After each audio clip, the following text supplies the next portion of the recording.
आपुला तो एक देव करुणी घ्यावा, आपुला तो एक देव करुणी घ्यावा, तेने विना जीवा सुख नोहे। ये रती माई के दुखाची जनिती, नाही आदि अंती अवसान।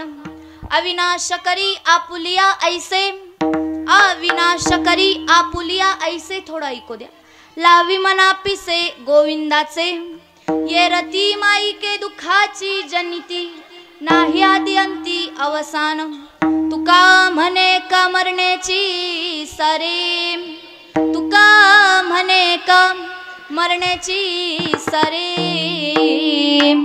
उत्तम चिउरी कीर्ती मागे, ये रती माई के दुखाची जनिती, नाही आदि अंती अवसान। विठ्ठल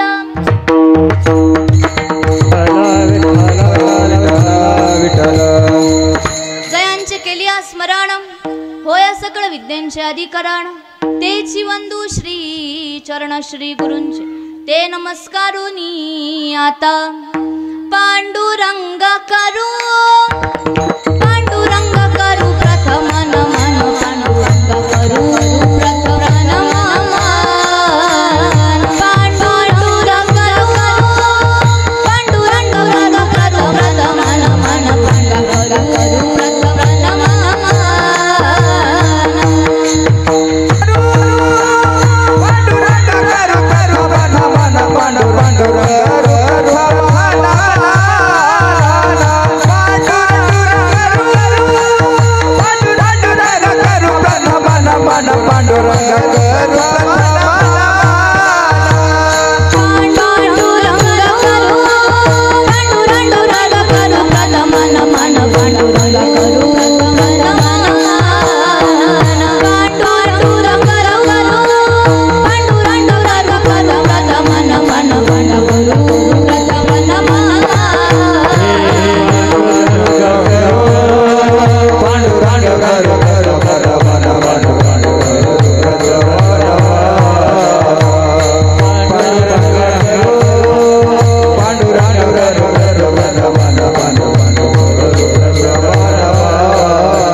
जितेन्द्रियं बुद्धिमतां वरिष्ठं, वातात्मजं वानरयूथ मुख्यं। श्रीरामदूतं शरणं प्रपद्ये, हे दुःखभञ्जनं मारुतिनन्दनं, हे दुःखभञ्जनं मारुतिनन्दनं। सुन लो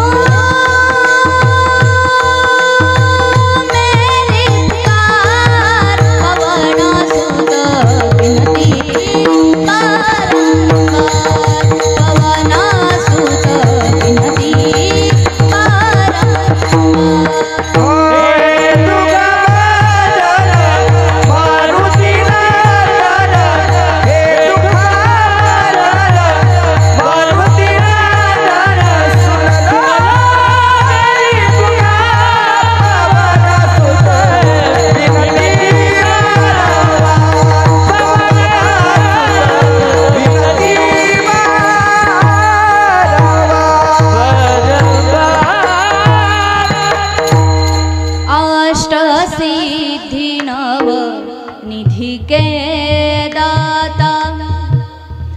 दुखियों के तुम भाग्य विधाता, दुखियों के तुम भाग्य विधाता। सिया राम के काजा सवारे, मेरा कराऊ उद्धार। पवन सुत बिनती बारंबार, पवन सुत बिनती बारंबार। ओम नमो ज्ञानेश्वरा, ओम नमो ज्ञानेश्वरा, ओम नमो ज्ञानेश्वरा, ओम नमो ज्ञानेश्वरा, ओम नमो ज्ञानेश्वरा, ओम नमो ज्ञानेश्वरा, ओम नमो ज्ञानेश्वरा, ओम नमो ज्ञानेश्वरा, ओम नमो ज्ञानेश्वरा, ओम नमो ज्ञानेश्वरा। करुणा करा दयाळा, करुणा करा दयाळा, तुमचा अनुग्रह लादलो, लादलो, तुमचा अनुग्रह लादलो। करुणा करा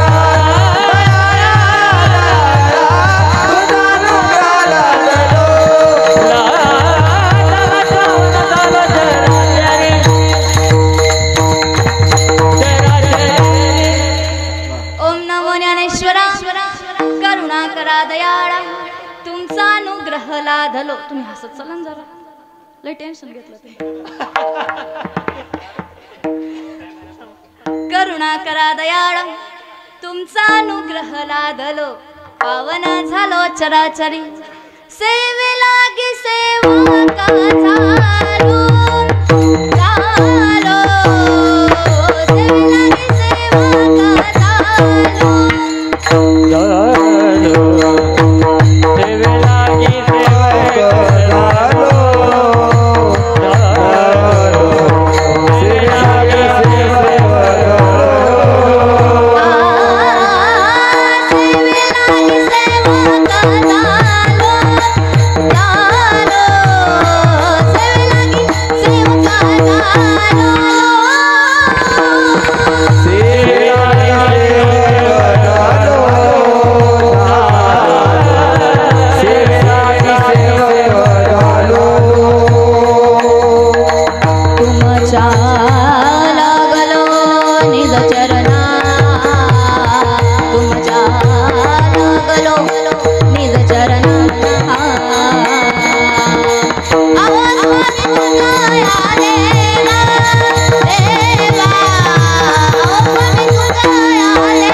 देव करुणी घ्यावा, तेने विना जीवा सुख नहे। ये रती माई के दुखाची जनिती, नाही आदि अंती अवसान प्रस्तुत प्राप्त प्रसंगी प्राप्त स्थळी। संप्राप्त सेवेसाठी निवडलेला अभंग, अक्षय तनु गात्र, परम पवित्र नव्हे तर वल्लभापुत्र असणारे श्री संत श्रेष्ठ जगद्वंदनीय जगद्गुरु तुकोबाराय यांचा 4 चरणांचा अभंग आपण आज या ठिकाणी या कीर्तन रूपे सेवेकरिता निवडलाय। विठ्ठल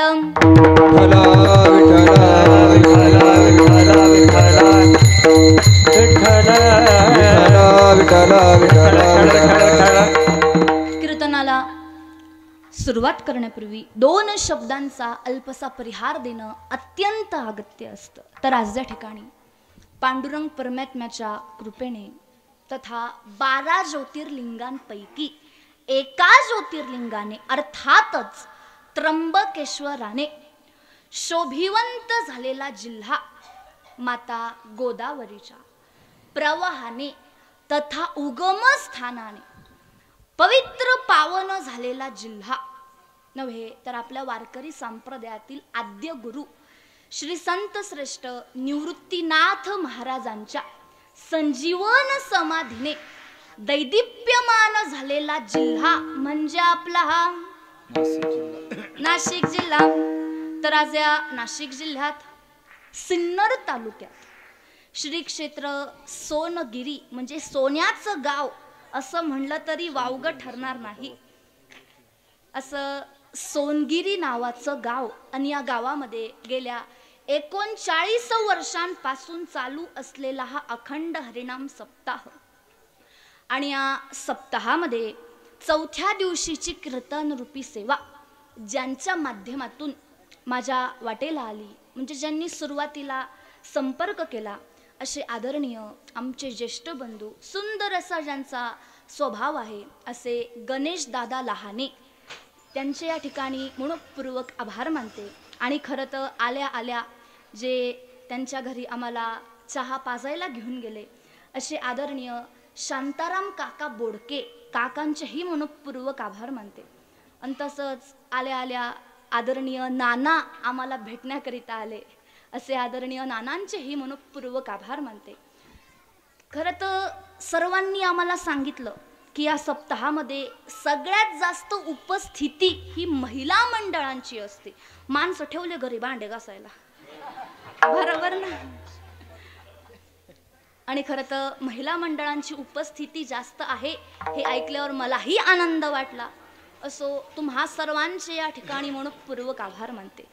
सुंदर अशी गायनाची साथ जे या ठिकाणी करताय आदरणीय गोड गायनाचार्य असणारे गान गंधर्व अक्षय महाराज चंद्रे या ठिकाणी उपस्थित आहे. तुमचे मनपूर्वक या ठिकाणी आभार मानते. त्याचप्रमाणे आकाशाला भिडणारा आवाज असं म्हटलं तरी वावगं ठरणार नाही असे आदरणीय आकाश महाराज आव्हाड या ठिकाणी उपस्थित आहे. क्या बात. जय. एक गोष्ट आपण इथं लक्षात घ्यावी बरं का आकाश दादा, आपल्यासाठी जर कोणी टाळ्या वाजवत असेल ना तर आपण लोकांच्या फार आवडीची ही गोष्ट आपण इथं लक्षात घ्यावी. क्या बात आहे. त्याचप्रमाणे आदरणीय सुंदर असं जे मृदुंग वादन करताय आदरणीय मृदुंग सम्राट ताल महर्षी युवराज महाराज बोरसे या ठिकाणी उपस्थित आहे. क्या क्या बात आहे. तुम्ही पण आवडीचे बरं का. असं क्या बात आहे. हा मग त्यांच्या आवडीचे ते. त्याचप्रमाणे आदरणीय अतिशय सुंदर असं महाराजांचं मृदुंग वादन आहे. असे म्हणजे जास्त नाही बरं काय काय एक सांगू शकते, महाराजांनी पकवाजावर थाप वाजवावी आणि समोरच्याला कळावं की संतोष महाराज या ठिकाणी वाजवतात. क्या बात. अतिशय सुंदर असं महाराजांचं वादन आहे. तुम्हा दोघांचेही या ठिकाणी मनपूर्वक आभार मानते. त्याचप्रमाणे आमच्या चांदगिरीवरून आलेले आमचे योगेश काका खताळे या ठिकाणी उपस्थित आहे. काकांचेही मनपूर्वक आभार मानते. आदरणीय काका खताळेच ना गावातले का. बर. आदरणीय काकांचेही मनपूर्वक आभार मानते. त्याचप्रमाणे बघायला गेलं तर गावातील सगळी टाळकरी मंडळी या ठिकाणी उपस्थित आहे. तुम्हा सर्वांचेही या ठिकाणी मनपूर्वक आभार मानते. बरं मला सांगा, तुम्ही कधी प्रत्यक्षामध्ये नामदेव रायांना बघितले का? प्रत्यक्षामध्ये बघितलंय का? बघून घ्या. क्या बात आहे. जणू काही त्यांना बघितल्यावर नामदेव रायांचीच आठवण सर्वांना व्हावी एवढं सुंदर आपल्या बाबांचं स्वरूप आहे. आदरणीय विनेकरी महाराजांचं नाव लहाने महाराज महाराजांचेही मनपूर्वक आभार मानते. क्या बात आहे. आदरणीय महाराजांचं नाव मनोज महाराज. आदरणीय गुरुवर्य मनोज महाराज या ठिकाणी उपस्थित आहे. तुमचेही मनपूर्वक आभार मानते. अरे वा. क्या बात आहे. आदरणीय गुरुवर्य बाजीराव महाराज या ठिकाणी उपस्थित आहे. तुमचेही मनपूर्वक आभार मानते. समोर उपस्थित मातृवर्ग आहे, पितृवर्ग आहे आणि मला तरी असं वाटतं की ब्रह्मांड नायक काय चॅनलचं नाव कृपावंत. बरोबर बरोबर. इथे चांदगिरीला पण होते दादा. बरोबर. आणि ते मला तरी वाटतं की सदगीर काकांच्या इथं कार्यक्रम होता तेव्हा पण होतो. क्या बात आहे. कृपावंत यूट्यूब चॅनल या ठिकाणी उपस्थित आहे. अच्छा. त्याप्रमाणे गुरुकुल पर्व. क्या बात आहे. म्हणजे बघा मी गेल्यावर तुम्ही माझं कीर्तन बघू शकता म्हणजे घरी गेल्यावर. घरी गेल्यावर तुम्ही माझं कीर्तन बघू शकता या 2 YouTube चॅनलवर. दादा तुम्हा दोघांचे तिघांचे या ठिकाणी म्हणजे ब्रह्मा विष्णू महेश तिघही या ठिकाणी उपस्थित आहे. तुम्हा तिघांचेही या ठिकाणी मनपूर्वक आभार मानते. आणि त्याचप्रमाणे क्या बात आहे, आहा सुंदर अशी साऊंड सिस्टीम जे या ठिकाणी देत आहे आदरणीय दादांचं नाव विनोद आदरणीय विनोद दादा या ठिकाणी उपस्थित आहे. दादा तुमचेही मनपूर्वक आभार मानते. समोर उपस्थित लहान लेकरं असतील, वृद्ध मंडळी असतील, तुम्हा सर्वांचे या ठिकाणी आभार मानते. आणि त्याचप्रमाणे आपले हट्टे कट्टे असे चोपदार बाबा या ठिकाणी उपस्थित आहे बरं का. भरपूर ठिकाणी मी कार्यक्रमाला जाते, भरपूर ठिकाणी चोपदारांची परिस्थिती असते हात अगरबत्त्यान पाय मेणबत्त्या, पण काय ती डेअरी कमी झाली आता, आणि काय ती मिशी. आदरणीय चोपदार बाबा या ठिकाणी उपस्थित आहे. तुमचेही मनपूर्वक आभार मानते. क्या बात आहे. त्याचप्रमाणे आमच्या सोबत आलेले आमचे तात्या म्हणजे आमचे वडील कैलास महाराज भोजदरे या ठिकाणी उपस्थित आहे. तात्यांचेही मनपूर्वक आभार मानते. तुम्हा सर्वांचे या ठिकाणी मनपूर्वक आभार मानते. माझ्या बालबुद्धीमुळे जर कोणाचं नाव घेणं राहिलं असेल तर तो माझा अज्ञानातील दोष समजा. असो तुम्हा सर्वांचे या ठिकाणी मनपूर्वक आभार मानते. आणि आपल्या भंगाकडे वळते. विठ्ठल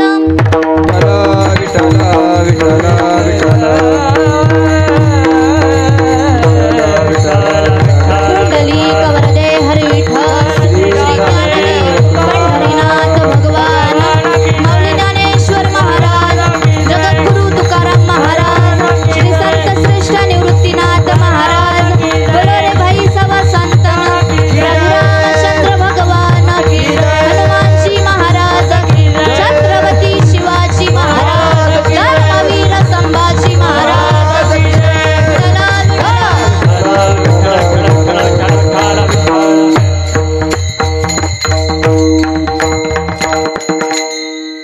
आपुला तो एक देव करुणी घ्यावा, आपुला तो एक देव करुणी घ्यावा, तेने विना जीवा सुख नोहे. ये रती माई के दुखाची जनिती, नाही आदि अंती अवसान. आजच्या भंगामध्ये श्री संत श्रेष्ठ जगद्वंदनीय जगद्गुरु तुकोबार आहे. आपल्याला उपदेश करताय. मावशी काय करताय? उपदेश करताय. पण इथं जरा 3-4 प्रश्न उद्भवतात बर का बाबा. प्रश्न नंबर 1, तो उपदेश जीवानं ऐकावा का? चला पुढं. प्रश्न नंबर 2, उपदेशाच्या माध्यमातून तुकोबारायांनी जे साधन सांगितले ते जीवाला करण्याजोगं आहे का? प्रश्न नंबर 3, उपदेश करण्याचा अधिकार तुकोबारायांना आहे का? हा मेन मुद्दा आहे बर का. चला पुढं. प्रश्न नंबर 4, उपदेश करण्याचा अनुभव तुकोबारायांना आहे का? त्या 4ही प्रश्नांची उत्तरं द्यावयास गेली तर प्रश्न नंबर 1, उपदेश करण्याचा अधिकार तुकोबारायांना आहे का? आहे का आहे? परनिष्ठम सदत्वेन यद ज्ञानम प्रतीयते तस्य अंत नामनाशायी भक्त्या क्रियन्ते ते संतः. किंवा तुलसी करतल करतले करतल करना करे, जिस दिन करतल करतले उस दिन मरण भले. या न्यायाने उपदेश करण्याचा अधिकार तुकोबारायांना आहे. नंबर 1. बोलत चला जरा. नंबर 1. चला पुढं. नंबर 2, तो उपदेश जीवानं ऐकावा का? ऐकावा का? ऐकावा कारण उपदेश ऐकण्यामागे या जीवाचं हित आहे. प्रश्न नंबर 3, उपदेश करण्याचा अनुभव तुकोबारायांना आहे का? आहे. तुकोबारे स्वतः सांगतात, तुका म्हणेचा कोणी सांगे माझा अनुभव आहे अंगे. या न्यायाने उपदेश करण्याचा अनुभव तुकोबारायांना आहे. नंबर 3. चला पुढं. प्रश्न नंबर 4, उपदेशाच्या माध्यमातून तुकोबारायांनी जे साधन सांगितले ते जीवाला करण्याजोगं आहे का? आहे. बघा तुकोबारायांनी सोपं साधन सांगितलंय बाबा. आपुला तो एक देव करुणी घ्यावा. आता इथं तुम्ही शब्दांकडे ध्यान द्या बर का बाबा. करुणी घ्यावा या वाक्यावरून तुकोबाराय देवाला आपलं करून घ्या असं सांगताय. पण मला सांगा आजी, हे सांगण्याच्या आधी तुकोबारायांना कोणी विचारलं होतं का तुकोबाराय न विचारता सांगताय? किंवा तुकोबारायांकडे तुमच्या आमच्यासारखे, बरं का योगेश काका, तुमच्या आमच्यासारखे काही साधक मंडळी गेले आणि मग विचारलं, महाराज आमच्या सुखाचा मार्ग तुम्ही सांगा, आणि मग महाराजांनी सांगितलं, ती गोष्ट वेगळी ना काका. पण इथं तुकोबारायांना कोणी न विचारताही महाराज म्हणता तुम्ही त्या देवाला आपलं करून घ्या. मग तुकोबाराय न विचारता का सांगताय? याच्या मागे शास्त्र आहे काका. याच्या मागे काय शास्त्र आहे? शास्त्रामध्ये वर्णन आहे, विचारल्याशिवाय सांगू नाही. पण काय विचारल्याशिवाय सांगू नये यालाही शास्त्र आहे, आणि काय न विचारता सांगावं यालाही शास्त्र आहे.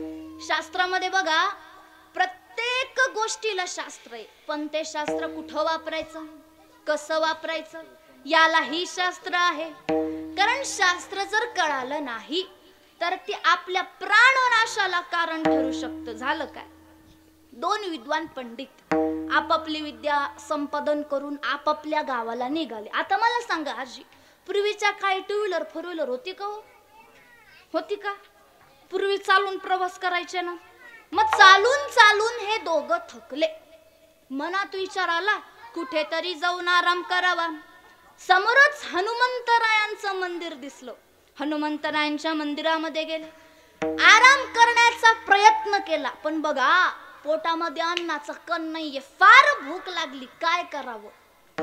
एवढ्या ते गृहस्थ आला बर का आजी. आणि त्या गृहस्थाचा नियम होता, आपल्या वावरातली म्हणा शेतातली म्हणा कामं आटोपली की हनुमंतरायांच्या मंदिरात जायचं. मग जो काय नित्य नेहमी राम रक्षा हनुमान चालीसा जे काय असेल ते म्हणायचं. आणि येत असताना समजा कोणी साधक मंडळी दिसली, त्यांना आपल्या घरी जेवायला घेऊन यायचं.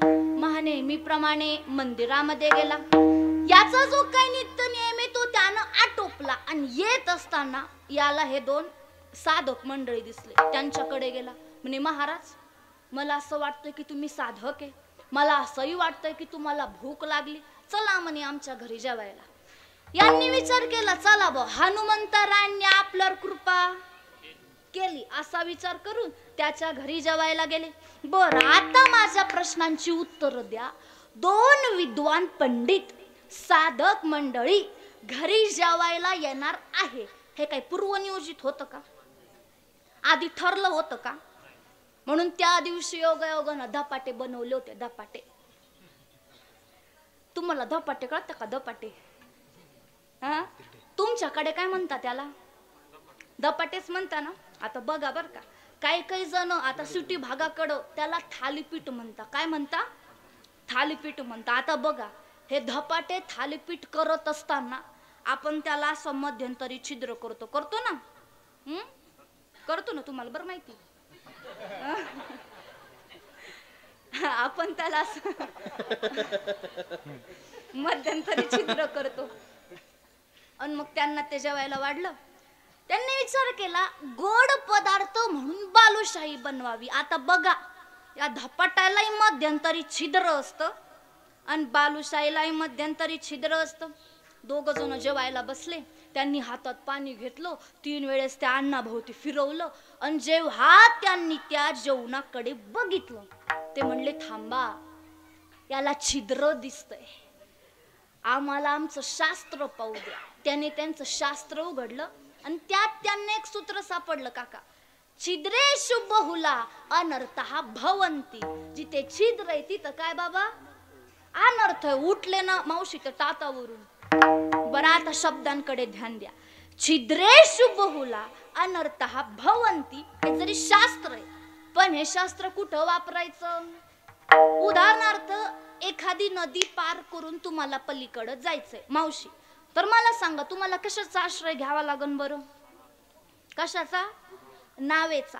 पण त्याच्याही आधी तुम्हाला त्या नावेची चौकशी करणं गरजेचं आहे. या लागी सत जर्जर नावे रिगोनी केवी निश्चिंत होवावे. त्याच्याही आधी तुम्हाला त्या नावेची चौकशी करणं गरजेचं आहे. ती नाव चांगली तर आहे ना? तिला छिद्र तर नाही ना? मला सांगा मावशी, तिला छिद्र असन आणि तिच्यात बसून तुम्ही पलीकडं जाण्याचा प्रयत्न केला तर मला सांगा मावशी, तुम्ही पलीकडं जाण का कायमचे जाण? याचा अर्थ तुम्ही बिगर टिकटीचे पंचवटीला जाण. विठ्ठल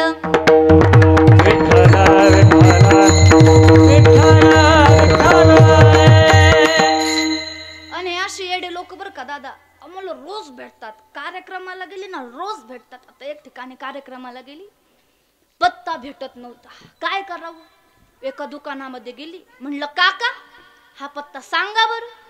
तो म्हणला ताई एक काम करा, इथून तुम्हाला 4 चौक दिसतील, चौथ्या चौकात जा. चौथ्या चौकात गेल्यावर तुम्हाला 4 बिल्डिंगी दिसतील, चौथ्या बिल्डिंग मध्ये जा. चौथ्या बिल्डिंग मध्ये गेल्यावर तुम्हाला 4 लिफ्ट दिसतील, चौथ्या लिफ्ट मध्ये जा. चौथ्या लिफ्ट मध्ये गेल्यावर तुम्हाला 4 बटन दिसतील, चौथं बटन दाबा. चौथं बटन दाबल्यावर तुम्ही चौथ्या फ्लोअरवर जा. चौथ्या फ्लोअरवर गेल्यावर तुम्हाला 4 फ्लॅट दिसतील, चौथ्या फ्लॅट मध्ये घुसा. चौथ्या फ्लॅट मध्ये गेल्यावर तुम्हाला 4 बेडरूम दिसतील, चौथं बेडरूम उघडा. चौथं बेडरूम उघडल्यावर तुम्हाला 4 कपाट दिसतील, चौथं कपाट उघडा. चौथं कपाट उघडल्यावर तुम्हाला 4 चाव्या दिसतील, चौथी चावी घ्या. चौथी चावी घेतल्यावर तुम्हाला 4 लॉकर दिसतील, चौथं लॉकर उघडा. चौथं लॉकर उघडल्यावर तुम्हाला 4 अल्बम दिसतील, चौथा अल्बम घ्या. त्या चौथ्या अल्बमला 4 फोटो आहे, तो चौथा फोटो बघा. त्या चौथ्या फोटो मध्ये 4 बाया आहे, ती चौथी बाई बघा. ती चौथी बाई माझी आई आहे. त्या आईची शपथ घेऊन सांगतो हा पत्ता मला माहित नाही.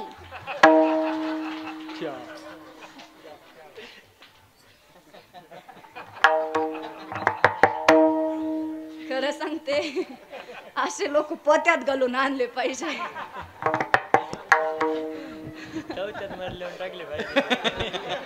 तिथंच 2 तास खतम. म्हणून छिद्रेषु बहुला अनर्थः भवन्ति हे जरी शास्त्र आहे, पण हे शास्त्र कुठं वापरायचं? नावेच्या ठिकाणी वापरायचं. बरं या दीडशानांनी कुठं वापरलं? अन्नाच्या ठिकाणी वापरलं. परिणाम रात्रभर उपाशी मारावं लागलं. विठ्ठल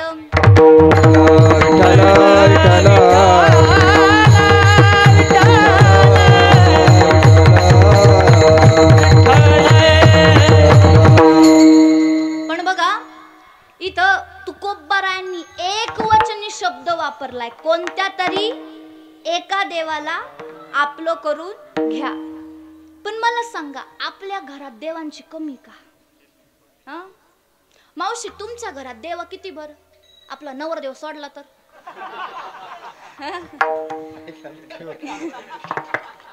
किंवा काका तुमच्या घरात देवा किती बर? पप्याची आई सोडली तर आपल्या घरात देवांची कमी. याच्या पुढे जाऊन बोलू का? आपले देव वारानुसार ठरलेले. या वारी हा देव तर त्या वारी तो देव. बरं सोमवारी कोणता देव? डम डम डम डम डमरुवाला, डम डम डम डम डमरुवाला, पार्वती पती कैलासवाला, पार्वती पती कैलासवाला, महादेवा शरण आले तुला हो दर्शन दे रे मला. महादेवा शरण आले तुला हो दर्शन दे रे मला. महादेवा शरण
मनात भरली पंढरी जाईन म्हणते माहेरी पांडुरंगाच्या दरबारी बाई वाजत गाजत पांडुरंगाच्या दरबारी बाई वाजत गाजत पांडुरंगाच्या दरबारी बाई वाजत गाजते पांडुरंगाच्या दरबारी बाई वाजत गाजते मनात भरली पंढरी मनात भरली पंढरी जाईन म्हणते माहेरी जाईन म्हणते माहेरी मनात भरली पंढरी पंढरी जाईन म्हणते माहेरी जाईन म्हणते माहेरी पांडुरंगाच्या दरबारी बाई वाजत गाजत पांडुरंगाच्या दरबारी बाई वाजत गाजत पांडुरंगाच्या दरबारी बाई वाजत गाजत पांडुरंगाच्या दरबारी बाई वाजत गाजत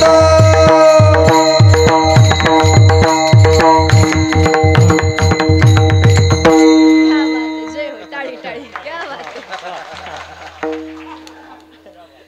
मग याच्या नंतर कोणता वार मग गुरुवारी कोण जगतवंद्य अवधूत दिगंबर दत्तात्रय गुरु तुम्हीच नाम अनन्य भावे शरणागत मी भव भय वारण तुम्हीच नाम मग याच्या नंतर कोणता वार मग शुक्रवारी कोण मग त्याच्यानंतर कोणता वार शनिवारी कोण मग त्याच्यानंतर कोणता वार मग रविवारी कोण मल्हारीची वारी माझ्या मल्हारीची वारी मल्हारीची वारी माझ्या मल्हारीची वारी मल्हारीची वारी मल्हारीची वारी माझ्या मल्हारीची वारी मल्हारीची वारी माझ्या मल्हारीची वारी मल्हारीची वारी माझ्या मल्हारीची वारी मल्हारीची वारी माझ्या मल्हारीची वारी मल्हारीची वारी माझ्या मल्हारीची वारी वाग्या सोम वाग्या प्रेम नगरावारी ओ सावध उडी भजनी लागा देव करा कैवारी मल्हारीची वारी माझ्या मल्हारीची वारी मल्हारीची वारी माझ्या मल्हारीची वारी मल्हारीची वारी माझ्या मल्हारीची वारी मल्हारीची वारी मल्हारीची वारी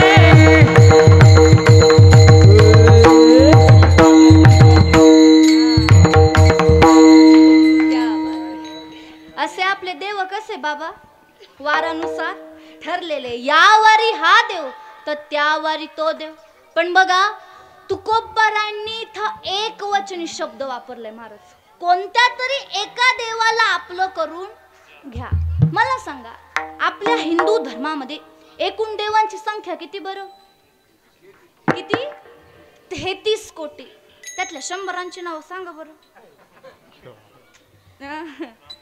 नाही सांगता याची ऐका 33 कोटी मधला कोटी हा जो शब्द आहे ना हा संख्यावाचक नसून प्रकारवाचक आहे 33 प्रकारचे देव आहेत त्याच्यामध्ये 8 वसु 11 रुद्र 12 आदित्य आणि 2 अश्विनी कुमार आहेत नेमकी भक्ती कोणाकोणाची करावी मग याकरता आद्य जगद्गुरु श्रीमद शंकराचार्यांनी पंचायतन देवता सांगितल्या त्याच्यामध्ये भगवान शंकर भगवान विष्णू भगवान सूर्यनारायण आई जगदंबा आणि गणपती बाप्पा आहे आणि या पाचींमधून तुम्ही कोणत्या तरी देवाला आपलं करून घ्या असं तुकोबारायांचं म्हणणं आहे विठ्ठल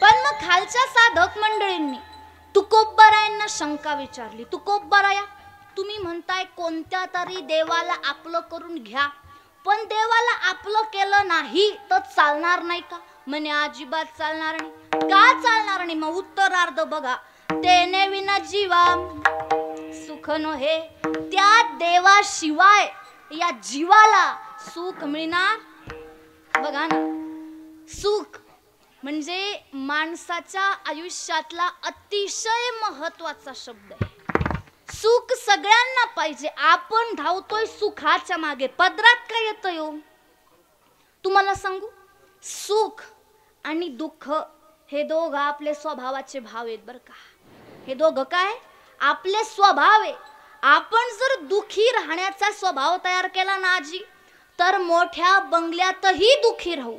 आणि जर सुखी होण्याचा स्वभाव तयार केला तर सामान्यशा झोपडीतही आनंदी राहू. हो, त्यासाठी आपल्या अंतःकरणाची तयारी ठेवावी लागते. आपलं अंतःकरण जर कायम आनंदी असेल तर आपण कायम सुखी राहणार. तुम्हा आम्हा सर्वांना सुख पाहिजे. आपण सुखाच्या मागे पळतोय, पण आपल्या वाटेला काय येतंय? दुःख येतंय. बघा ना, इथं उपस्थित असा एकही नाही की ज्याला सुखाची अपेक्षा नाही. प्रत्येकाला सुख पाहिजे, प्रत्येकाला सुखाची अपेक्षा. हे पहिलं सासवा बसले पा, काही सासवा बसले, यांनाही सुखाची अपेक्षा आहे सुनबाई. पण सासवा खरं खरं सांगा, तुम्हाला सुख भेटलं का सुनेचं? हा, कारण सासूबाईला वाटतं सुनेनं माझ्या आज्ञेत राहावं, आणि सुनेला वाटतं सासूबाईनं माझ्या आज्ञेत राहावं. वाटते की नाही सुनेला? एखादी सुनबाई दिसत नाही राव. हाय हाय हाय, पकडते ना एखादी, थांबन जरा. हा, चला त्या ऑरेंज साडी वाल्या मावशी. हा हा हा, भेटल्या. ऑरेंजच आहे ना? नाही नाही, लाल आहे, लाल. हा मावशी, खरं खरं सांगा, तुम्हाला वाटतं तुमच्या सासूने तुमच्या आज्ञेत राहावं? खरं खरं सांगा, तुम्हाला पप्प्याच्या बापाची शपथ आहे.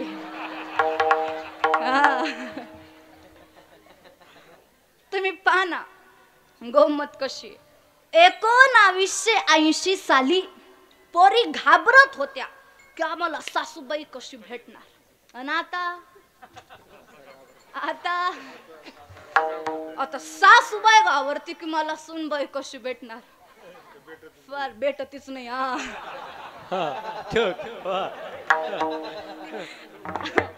फार अवघड झालंय. एका सुनबाईनं आपल्या सासूसाठी उखाणा घेतला. सुनबाईनं उखाणा घेतला सासूसाठी. इथून तिथून पेरला लसूण,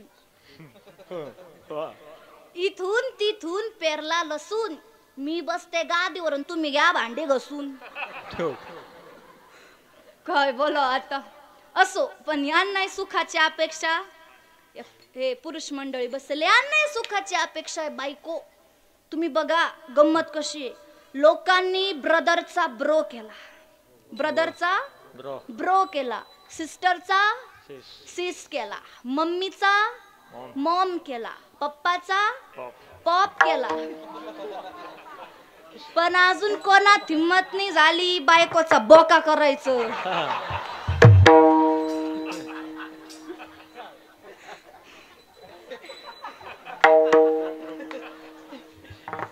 झाली कोणात हिम्मत? होणार बी नाही. सहज एकदा पोरानं आपल्या बापाला प्रश्न विचारला, का पप्पा, आपलं आडनाव तर वाघ आहे, आपलं आडनाव वाघ आहे, तरी तुम्ही मम्मीला एवढं काऊन घाबरत्या? हे म्हणलं, बाळ, आपलं आडनाव जरी वाघ आहे, पण तुझ्या मम्मीच्या मायराकडलं आडनाव वाघ मारे. म्हणून प्रत्येक वाघाला घाबरावं लागतं. हो, सहज एकदा नवऱ्यानं विचार केला, आपल्या बायकोचा बर्थडे, तर बायकोसाठी काहीतरी गिफ्ट वगैरे सरप्राईज नेलं पाहिजे ना. मी यानं विचार केला, आपण आपल्या बायकोसाठी आईस केक न्यावा. काय न्यावा? आईस केक न्यावा. हा मस्त केक वाल्याकडे गेला आणि बघा, ते केक वर नाव लिहायची प्रथा आहे. बघा, नाव लिहितो ना, नाव लिहिण्याची पद्धत आहे. आता याच्या बायकोचं नाव होतं कृती. बायकोचं नाव काय होतं? कृती. केक वाल्याकून झालं कुत्री.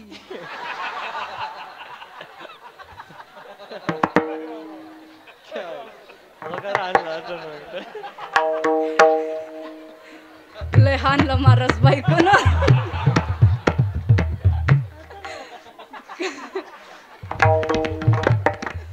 काय बोला आता, लय अवघड आहे.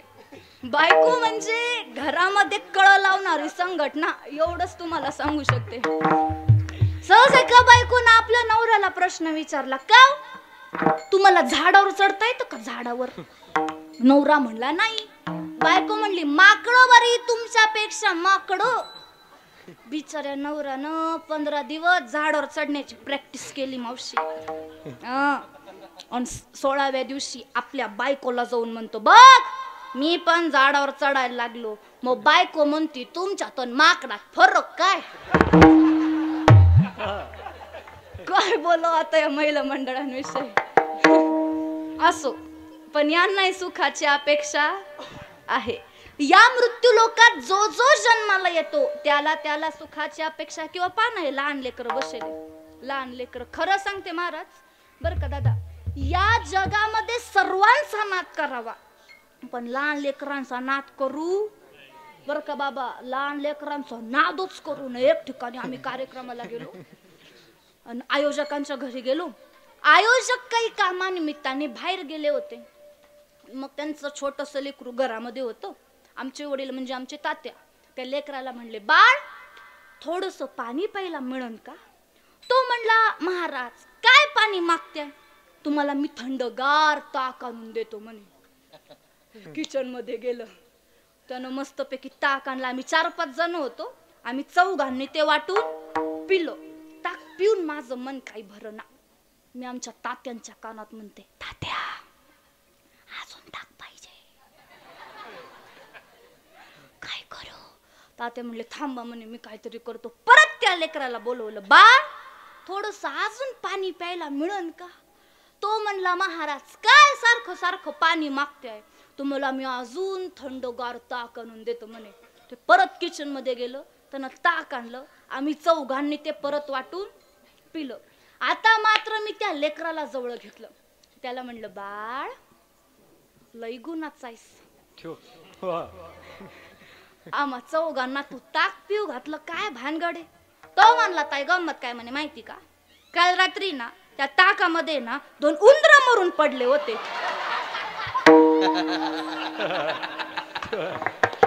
म्हणे फेकून देण्यापेक्षा तू मला आणून दिलं. काय बोला आता. हे ऐकल्यावर जे आमच्या तात्यांना राग आला त्यांनी तो तांब्या घेतला आणि धाडकन जमिनीवर आपटला. आपटल्या ते पोरग रडायला लागलं आणि रडत रडत त्याच्या आईकडे गेलं आणि आईला म्हणलं आई महाराजांनी आपल्या जाईचा तांब्या फेकला. आता हे कळलं त्यालाच कळलं बर का. काय बोलू आता याला.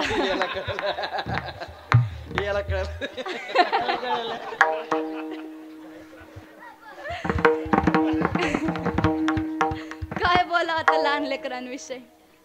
पण इथं जो जो जन्माला येतो प्रत्येकाला सुखाची अपेक्षा आहे. किंवा हे बघा इथं माग माग काही तरुण मंडळी बसले पा. तरुणांनो कीर्तनातून नाही काही नेता आलं काहीच नेऊ नका. चांगली गोष्ट घेऊन जा. तुम्हाला आता मी जे सांगते ना ते एकदम बारकाई नाही का. बघा आपण आत्ताच्या काळात काय म्हणतो मावशी तरुण बेरोजगार झाला. काय म्हणतो? तरुण बेरोजगार झाला. पण मला सांगा ना तरुण बेरोजगार झाला का बेरोजगारी वाढली? आता हाच प्रश्न मी उलटा करून विचारते. बेरोजगारी वाढली का तरुण बेरोजगार झाला? तरुण बेरोजगार झाला. जास्त लांबचं कशाला उदाहरण घ्या तुम्ही. ते परराज्यातले मद्रासी लोक महाराज आपल्या महाराष्ट्रामध्ये आले. जवळजवळ सकाळी 6 वाजता ते इडल्या विकायला जातात. किती वाजता? 6-7 वाजता. आणि दुपारी 12-1 वाजेपर्यंत 2000 रुपयाचा धंदा करता. किती? 2000 गुणिले 30 करा. किती झाले? किती? 60,000 रुपयाचा धंदा ते एका महिन्याभरामध्ये करतात. बरं कुठं करतात? आपल्या महाराष्ट्रामध्ये. मग आपले तरुण गेले कुठं? अजून उदाहरण घ्या. परराज्यातले ते भैये लोक आपल्या महाराष्ट्रात आले. ओ जवळजवळ संध्याकाळी 4-5 वाजता ते पाणीपुरी विकायला जातात. आणि रात्री 9-10 वाजेपर्यंत 3000 रुपयाचा धंदा करता. किती? 3,000 गुणिले 30 करा, किती झाले?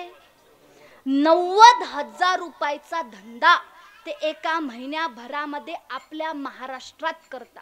मग आपला तरुण गेला कुठं? आपल्या तरुणाला फक्त मोबाईल लागतो. काय लागतो? मोबाईल लागतो. मी खरं सांगते, मोबाईल पायी तरुण वाया गेले. खरं सांगते, आज मी 12वीला आहे, पण तात्यांनी अजून मला मोबाईल घेऊन दिलेला नाही. हो, माझ्या सगळ्या मैत्रिणींकडे आयफोन आहे. सगळ्या मैत्रिणींकडे चांगले चांगले मोबाईल आहे, पण आमच्या तात्यांनी मला आजही मोबाईल घेऊन दिला नाही. माझ्या तात्यांनी मला वचन दिले, ज्या दिवशी तू IPS ऑफिसर बनशील का, त्या दिवशी तुला चांगला महागातला मोबाईल घेऊन दे. हो, एक गोष्ट लक्षात ठेवा, बाहेरच्या ह्याच्यातले लोक आपल्या महाराष्ट्रामध्ये आले आणि कितीतरी पटीने ते आपल्यापेक्षा जास्त पैसे कमवत आहे.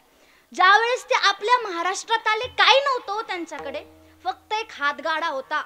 आज त्यांचे स्वतःचे बंगले आणि आपण हायते विकतोय. बघा ना तुम्ही, आपल्या महाराष्ट्रामध्ये सगळ्यात जास्त IPS officer UP Bihari, IAS officer UP बिहारीचे, रेल्वेमध्ये भरती UP बिहारी. मग आपला तरुण गेला कुठं? आपल्या तरुणाला फक्त टवळागिरी लागती, मजा. हो, आपल्या तरुणाला फक्त मजा लागती, ऐशपाणी लागती. पण आमचे ताते मला कायम एक वाक्य सांगत असता, माणसाने जीवनातले 25 वर्ष एवढे कष्ट करावे की पुढचे 75 वर्ष त्यांना बसून खाल्लं पाहिजे. एवढे कष्ट माणसाने 25 वर्षामध्ये केले पाहिजे. हो, म्हणून तरुणांना सांगणं, आपला पुढचा जो काही भारत आहे ना, तो तुमच्या हातामध्ये. देवानं तुम्हाला संधी दिलेली आहे, तर त्या संधीचं सोनं करा. ही गोष्ट कायम लक्षात ठेवा, संधीचं सोनं करता आलं पाहिजे.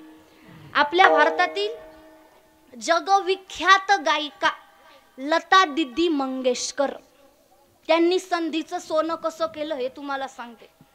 काही पत्रकार त्यांच्याकडे इंटरव्ह्यू घेण्याकरिता गेले आणि त्यात त्यांना प्रश्न विचारला, म्हणे दीदी, एवढं सुंदर तुम्ही गायन करतात, या जगातले सगळे लोक तुमच्या आवाजावर फिदा आहे, नेमकी तुमच्या आवाजाचं गमक काय? म्हणे. त्यावेळेस लता दीदींनी उत्तर दिलं, म्हणे मला एका पिक्चरच्या एका गाण्याचं एकच कडवं गायची संधी मिळाली. पूर्ण गाणं नाही बर का, पूर्ण गाणं नाही, एका पिक्चरच्या एका गाण्याचं एक कडवं गायची संधी मिळाली. पण ते कडवं मी असं गायलं की ते कडवं गायल्याच्या नंतर मला परत कधी कोणाकडे मला गायन द्या असं म्हणायची वेळच आली नाही. हो, म्हणजे माणसाने संधीचं सोनं केलं पाहिजे, संधीचं सोनं करता आलं पाहिजे. म्हणून तरुणांना सांगणं, तुमच्या हातामध्ये आपला पुढचा भारत आहे, तर संधीचं सोनं करा. जास्त नाही तरुणांनो, एक वाक्य तुम्हाला सांगते, दुसऱ्याच्या मालकी खाली काम करण्यापेक्षा स्वतः मालक होऊन काम करा. हो, कारण म्हणतात ना, स्वतः मालक होण्यामध्ये एक वेगळाच रुबाब आहे. म्हणून तरुणांना विनंती आहे की वेळ जास्त वाया घालवू नका, अभ्यास करा. जेवढा अभ्यास तुम्ही कराल ना, तेवढे तुम्ही पुढे जाल. विठ्ठल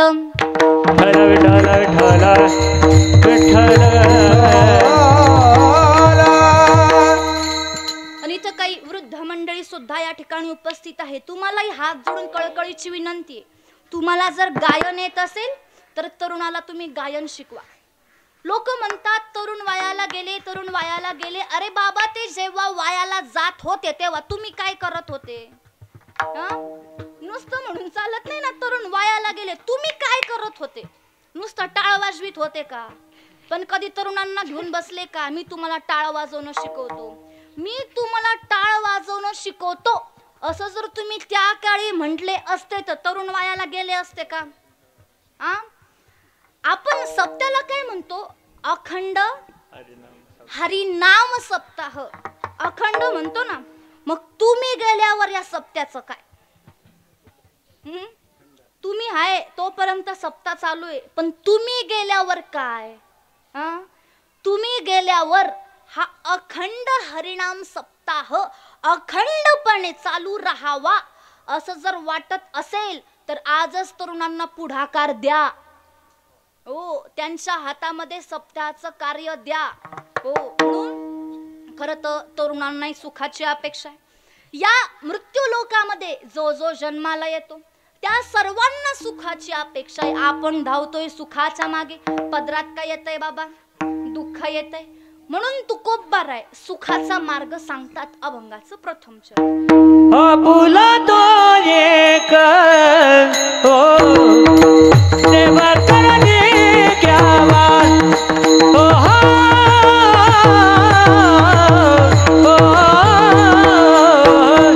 आपुला तो एक हो देवा करणे घ्यावा हो आपुला तो एक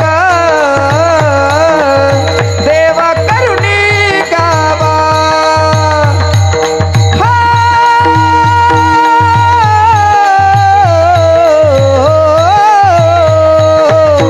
आपुला तो एक हो देव करुणी गावा. तेने विना जीवा सुखान तेने विना जीवा सुखनो हा तेने बिना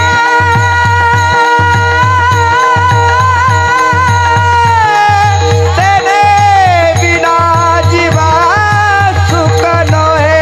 तेने बिना जीवा सुखनो तेने बिना जीवा सुखनो हा तेने बिना जीवा सुख नहे. तेने बिना जीवा सुख नहे. तेरा जीवाई सुखाची गाणी तेरा जीवाई सुखाची जननी हो रती माई के दुखाची जानती. हे रती माई के दुखाची जानती जानती जानती. टाळे टाळे जय वा वा. ये रती माई के दुखाची जनिती नाही आदी अंती अवसान. बघा इथं तुकोबारायांनी येर शब्द वापरलाय. येर म्हणजे काय? देहादिक संबंधाने असलेले जितके काही विषय ते सगळे नाशिवंत नव्हे तर मायेने युक्त असणारे पदार्थ आहे. आणि ही माया अशी ना, भगवान परमात्मा सांगतात दैवी हेशा गुणमयी मम माया मूर्तया. माझी माया पार करणं कसं आहे? दुस्तर आहे. भगवान परमात्मा स्वतः सांगतात. आणि याच मायेमुळे तुम्ही आम्ही सगळे अनादी काळापासून दुःख भोगतो. बरं मला सांगा, या जीवाला दुःख जन्माच्या आधी आहे का जन्माच्या नंतर आहे? जन्माच्या आधी. पण या जीवाला दुःख आहे कोणतं? काय सांगू? गर्भीची यातना किंवा आदो कर्म प्रसंगात कलयती कलुषम मातृकुक्षौ स्थितम माम. आद्य जगद्गुरु श्रीमद शंकराचार्य म्हणतात आईच्या गर्भामध्ये दुःख आहे कोणतं? त्या बाळाला मलमूत्राच्या पिंडामध्ये सतत राहावं लागतं आणि त्यात आईला डोहाळे लागतात बघा. त्या डोहाळेमध्ये आईला ठेचा खायची इच्छा होते. माती खायची इच्छा होते. मग ते पोरग जन्म घेऊन चांगलंच माती खातं. हो बरोबर होते ना. आणि ते जे काही बाळ असतं का त्याचं जे सालपट असतं का ते नवीन नवीन आलेलं असतं किंवा सालपटच नसतं असं म्हटलं तरी वावगं ठरणार नाही. आणि विचार करा ते ठेचा त्याच्या अंगावर पडल्यावर त्याला किती वेदना होत असतील. हे सगळं दुःख आईच्या गर्भामध्ये सहन करावं लागतं. नंतर जन्म घेतल्यावरचं दुःख, बाल अवस्थेमधलं दुःख कोणतं? बाल्ये दुःखातिरेको मलुलित वपू स्तन्यपाने पिपासाम नो शक्त चेंद्रियेभ्यो भवगुण जनिता जंतवो माम तुदंती. कोणतं दुःख मला सांगा आजी? आपल्या हातावर जर डास बसला आपण त्याला मारू शकतो की नाही? हा, पण एखादं जर लहान बाळ त्याच्या हातावर जर डास बसला तो त्याला मारू शकतो का? नाही. हे झालं बाल अवस्थेमधलं दुःख. नंतर तरुणपणातलं दुःख. कोणतं दुःख तू मला सांगायची गरज आहे का? पुरुष मंडळी यांना चांगला दांडगा अनुभव आहे. बायकोचं दुःख. हो, विदर्भाकडं एकानं बायकोला कंटाळून बर का दादा बायकोवर आरती लिहिली. जय देवी जय देवी जय बायको माते, तुझे अवगुण पाहता शरण मी येते. जय देवी जय देवी.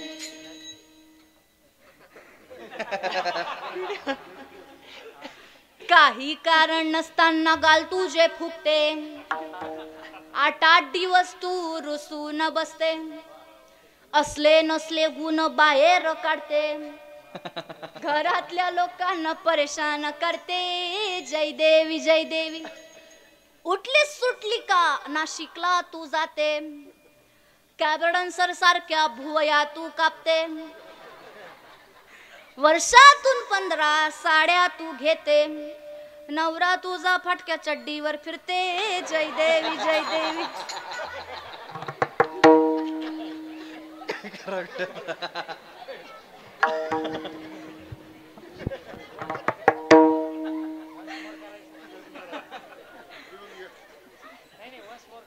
अफाट महिमा तुझा गायला नाही उरत, लिहितो म्हणलं तरी कागद नाही उरत, आयुष्य सारे जगलो मी झुरत, पुढल्या जन्मी तरी दाखवू नको सुरत. जय देवी जय देवी. हे झालं तरुण अवस्थेतलं दुःख. नंतर म्हातार अवस्थेतलं दुःख कोणतं? गात्रम संकुचितम गतिर्विगलिता भ्रष्टाच दंतावलीर दृष्टिर नश्यति वर्धते बदिरता वक्त्रैंच लालायते वाक्यम नाद्रियते च बांधवजनैर्भार्या न शुश्रूषते हा कष्टम पुरुषस्य जीर्ण वयस पुत्रोप्यमित्रायते. नको नको ते दुःख बाल अवस्थेमध्ये आहे, नको नको ते दुःख तरुण अवस्थेमध्ये आहे, नको नको ते दुःख वृद्धावस्थेमध्ये आहे. वृद्धावस्था सगळ्यात बिकट महाराज, सगळ्यात म्हणजे सगळ्यात बिकट. तुम्ही बघा वृद्धावस्था आली, बाहेरचे सोडा, घरातली सुनबाई म्हणती मामा हाळू खोका माझं पोरग डचकतोय. ओ फार अवघड आहे. मग तुम्ही बघा बर का, असं जे म्हातार आहे त्याचे पुढचे दात गेलेले असावे, फकचे बाजूचे असे 2 दात असावे, त्याला आंबा खायला द्यायचा. मग जसा आत तसा बाहेर. आणि त्यात ते हसलं तर माकड धावल्यागत वाटतंय. काय बोलावं आता म्हातारपणाची अवस्था. नंतर मेल्यावरचं दुःख कोणतं? नाही त्या यमासी करुणा बाहेर काढता कुडी प्राणा. तसं तुम्हाला मेल्यावरचं दुःख जर बघायचं असेल ना तर नाट प्रकरणातला 13वा तुम्ही अभंग खोला, त्याच्यामध्ये तुकोबारायांनी नको नको ते दुःख सांगितलंय म्हातार अवस्थेतलं नव्हे तर मेल्यावरचं. मग असं अनेक प्रकारचे दुःख या जीवाच्या मागे लागलेलं आहे. आपल्याला सुख हवंय, पण मला सांगा ना आपल्याला काय वाटतं की या जगामध्ये सुखी कोण? ज्याचे मोठे मोठे बंगले तो सुखी, बरोबर ना? आपल्याला असं वाटतं ना. ज्याची 10 एकर जमीन आहे तो सुखी, ज्याचे 4-4 मोठ्या मोठ्या 4 व्हीलर आहे तो सुखी, आपल्याला असं वाटतं. पण या जगामध्ये खरा सुखी कोण? ज्याच्याकडे अन्नासोबत भूक आहे, अंथरुणासोबत झोप आहे, घरामध्ये आई बाप आहे आणि आई बापाच्या सेवेचं कर्म आहे, तोच या जगातला सर्व सुखी. पण मग तुकोबारायांनी सांगितलं या जीवाच्या दुःखाला आधीही नाही आणि अंतीही नाही. अभंगाचा द्वितीय चरण. हिरती माई के दुःखाची जनाती, हिरती माई के दुःखाची जनती, हिरती माई के दुःखाची जनिते, हिरती माई के दुःखाची जनिती, हिरती माई के दुःखाची जनती, हिरती माई के दुःखाची जनती, हिरती माई के दुःखाची जनिते, हिरती माई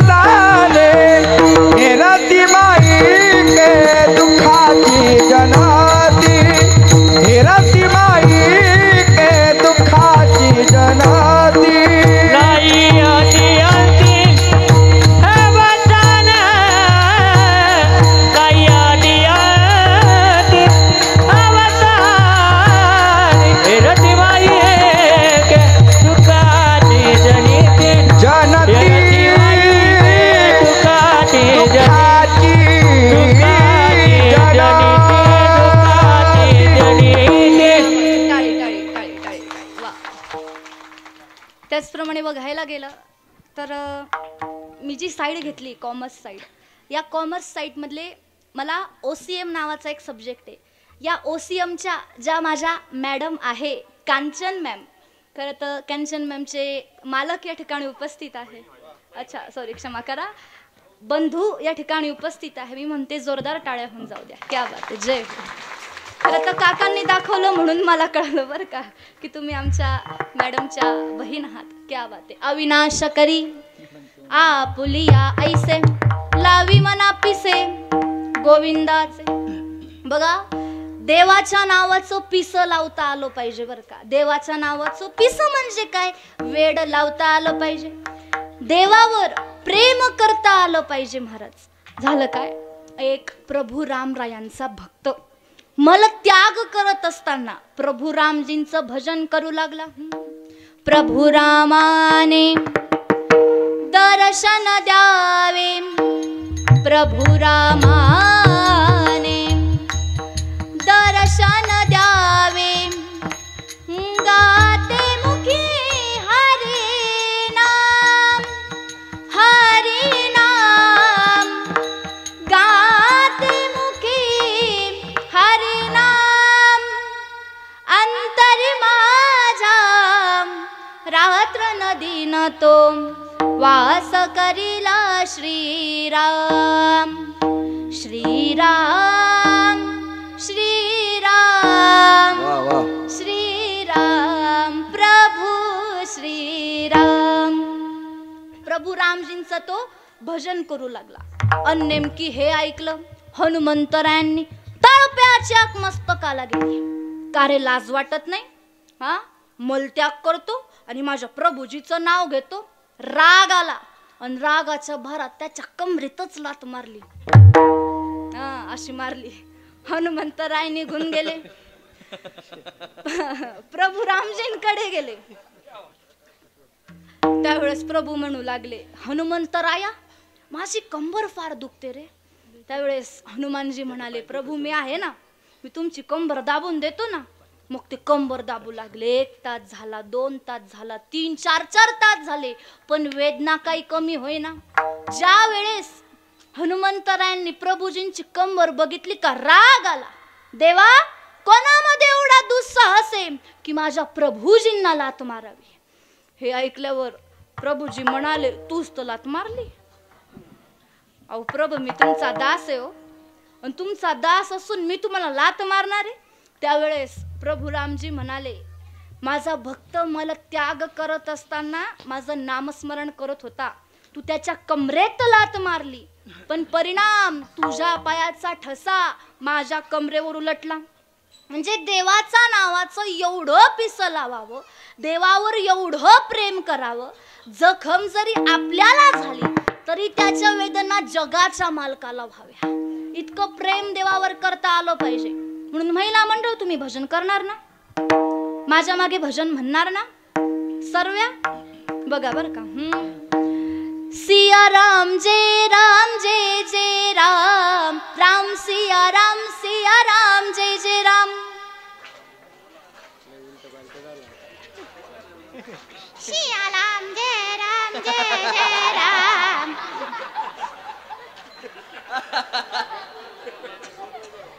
असं कुठं भजन असतं का?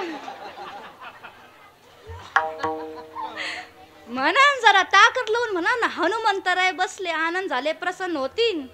हा म्हणा, जेवढं ताकद लावून म्हणता येईल तेवढं म्हणा बर का. राम सिया राम जय जय राम, राम सिया राम जय जय राम. हा क्या बात है. तुम्ही म्हणाल का? नीट म्हणाल ना? पहा बर का, बघा बर का, म्हणाल ना. मागचे पुरुष मंडळी तुम्ही तिकडं बसलेले, दुकानात बसलेले, तुम्ही म्हणणार ना? पहा बर का. राम सिया राम जय जय राम, सिया राम जय जय राम. हाँ क्या बात है.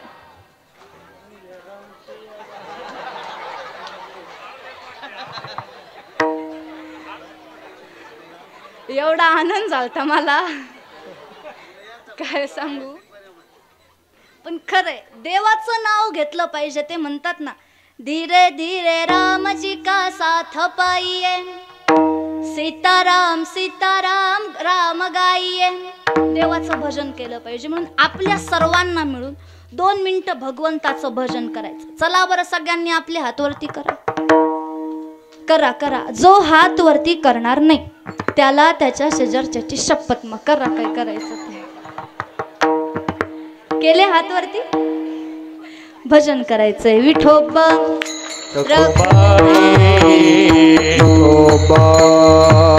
रखुमाई